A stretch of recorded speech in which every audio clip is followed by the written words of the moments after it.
مفتی صاحب ایک اور اہم سوال ہمارے پاس موجود ہے۔ سائل کا سوال یہ ہے کہ انبیاء کرام درہم و دینار کے وارث نہیں بناتے بلکہ وہ علم کا وارث بناتے ہیں، تو یہ حدیث کیا کئی صحابہ سے مروی ہے یا صرف صدیق اکبر ہی اس کے راوی ہیں،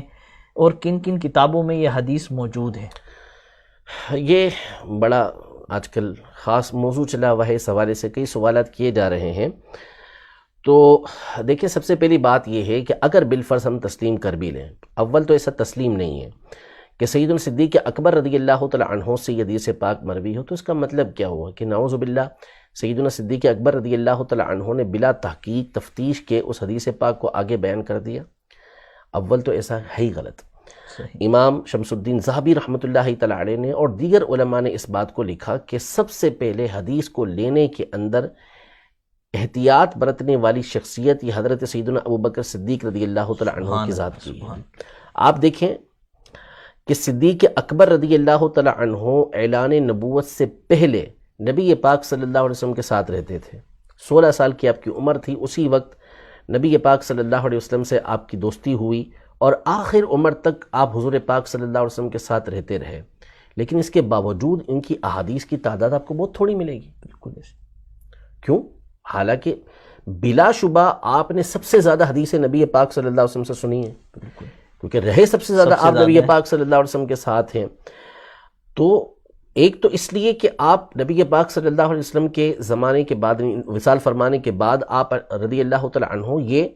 2 سے 2.25 سال تک دنیا میں رہے، تو زیادہ اس لیے پھیلانے کا موقع بھی نہیں ملا۔ دوسرا، آپ بیان کرنے میں بہت احتیاط برتتے تھے۔ حضور پاک صلی اللہ علیہ وسلم کی حدیثوں کو ایسے ہی بیان نہیں کرتے تھے، بلکہ بعض اوقات ایسے واقعات پیش آئے کہ کسی نے حدیث بیان کی تو اس سے گواہ طلب کیا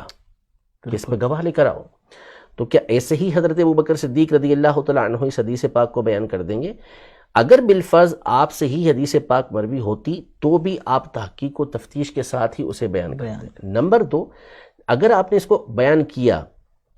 تو کیا صحابہ کرام علیہم رضوان دیگر سامنے موجود نہیں تھے؟ بہت سارے صحابہ کرام علیہم رضوان کہتے کہ یہ تو ہم نے سنا ہی نہیں نبی پاک صلی اللہ تعالی علیہ وآلہ وسلم سے، یہ آپ کیا بیان کر رہے ہیں؟ حالانکہ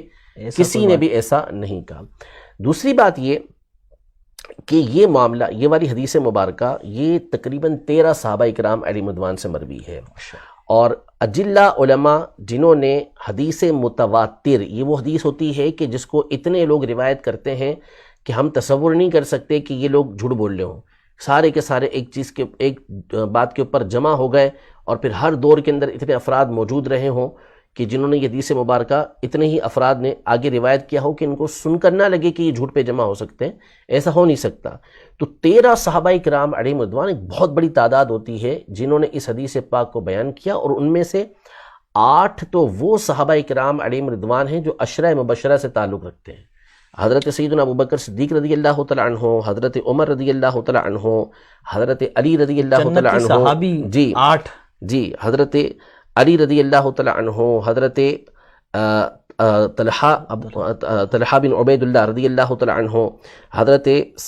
سعد بن ابی وقاص رضی اللہ تعالی عنہ، حضرت زبیر رضی اللہ تعالی عنہ، حضرت عبد الرحمن بن عوف رضی اللہ تعالی عنہ، حضرت عثمان رضی اللہ تعالی عنہ۔ یہ اتنے سارے صحابہ کرام، ان میں سے 8 تو وہ ہیں کہ جو عشرہ مبشرہ سے تعلق رکھتے ہیں، اور ان تمام کی روایت یہ امام بخاری نے حضرت ابوبکر صدیق رضی اللہ عنہ سے روایت کیا، حضرت ابو ہریرہ رضی اللہ عنہ سے روایت کیا، پھر اس کے بعد حضرت عمر رضی اللہ تعالی عنہ سے روایت کیا، حضرت عثمان رضی اللہ عنہ سے روایت کیا، حضرت طلحہ رضی اللہ تعالی عنہ سے امام نسائی نے روایت کیا۔ تو یہ سارے موجود تھے، اور ہوا یہ کہ یہ کوئی ایک دفعہ کا معاملہ نہیں ہوا۔ خود حضرت سیدنا علی المرتضیٰ کرم اللہ تعالی وجہہ الکریم اور حضرت عباس رضی اللہ تعالی عنہ جو نبی پاک صلی اللہ علیہ وسلم کے چچا ہیں، یہ ایک معاملہ لے کر حضرت عمر رضی اللہ عنہ کے پاس آئے، تو اس وقت صحابہ کرام علیہم رضوان میں سے یہ عشرہ مبشرہ کے افراد اور ایک جماعت موجود تھی، تو ان سے باقاعدہ حضرت عمر رضی اللہ تعالی عنہ نے فیصلہ کروانے سے پہلے سوال کیا اور پوچھا کہ کیا تم لوگوں نے نبی پاک صلی اللہ علیہ وسلم کی حدیث نہیں سنی؟ تمہیں معلوم نہیں کہ نبی پاک صلی اللہ علیہ وسلم نے یہ ارشاد فرمایا کہ ہم جو ہے وہ وارث نہیں بناتے، ہم جو کچھ چھوڑتے ہیں وہ صدقہ ہوتا ہے؟ تو انہوں نے کہا کہ نعم، کیوں نہیں، ہم نے سنی ہے۔ تو یہ سارے کے سارے کہہ رہے ہیں کہ ہاں ہم نے سنی ہے۔ پھر اس کے بعد یہ معاملہ یہی نہیں، بلکہ مسند احمد کی حدیث مبارکہ ہے کہ ازواج مطہرات، کیونکہ اگر ہم وراثت کی بات کریں تو ان کا بھی حصہ نبی پاک صلی اللہ علیہ وسلم کی وراثت سے بنتا صدیق تھا. اکبر کی جو صاحبزادی حضرت تو حضرت عائشہ رضی اللہ تعالیٰ عنہ، ازواج مطہرات نے اس بات کا ارادہ کیا کہ وہ حضرت عثمان غنی رضی اللہ تعالیٰ عنہ کو بھیجیں اور وراثت کا مطالبہ کریں. تو حضرت عائشہ رضی اللہ تعالیٰ عنہ نے ان سے کہا کہ تمہیں یاد نہیں، کہ تمہیں معلوم نہیں کہ نبی پاک صلی اللہ تعالیٰ علیہ وسلم نے یہ ارشاد فرمایا تھا کہ ہم وارث نہیں بناتے، یا ہمارا وارث نہیں بنایا جاتا، ہم جو کچھ چھوڑیں وہ صدقہ ہوتا ہے. تو وہ بھی ساری راضی ہو گئیں. مسند اسحاق بن راہویہ کے الفاظ ہیں کہ انہوں نے اپنا حصہ چھوڑا اور راضی ہو گئی اس کے اوپر. تو یہ سارے صحابہ کرام علیہم الرضوان روایت کرنے والے موجود، اور پھر یہ معاملہ ایک سے زائد مرتبہ پیش آیا، اور جب بھی یہ حدیث یاد دلائی گئی تو سامنے والے آمنا صدقنا کہ بالکل خاموش ہوئے. تو اب یہ کہنا کہ صدیق اکبر رضی اللہ تعالیٰ عنہ ہی اس حدیث پاک کو روایت کرنے والے، پہلی تو بنیادی بات یہی غلط. اور بالفرض اگر آپ روایت کرنے والے اکیلے ہوتے بھی تو بھی وہاں پر صحابہ کرام علیہم رضوان کی جماعت موجود تھی جو کسی لومۃ لائم کی پرواہ نہیں کرتی تھی، کسی ملامت کرنے والے کی ملامت سے ڈرتی نہیں تھی، وہ صاف کہہ سکتی تھی. لیکن ان تمام نے اس بات کو قبول کیا کہ ہاں یہ بات ایسے ہی ہے جیسا کہ سیدنا صدیق اکبر رضی اللہ تعالیٰ عنہ یہ ارشاد فرما رہے ہیں.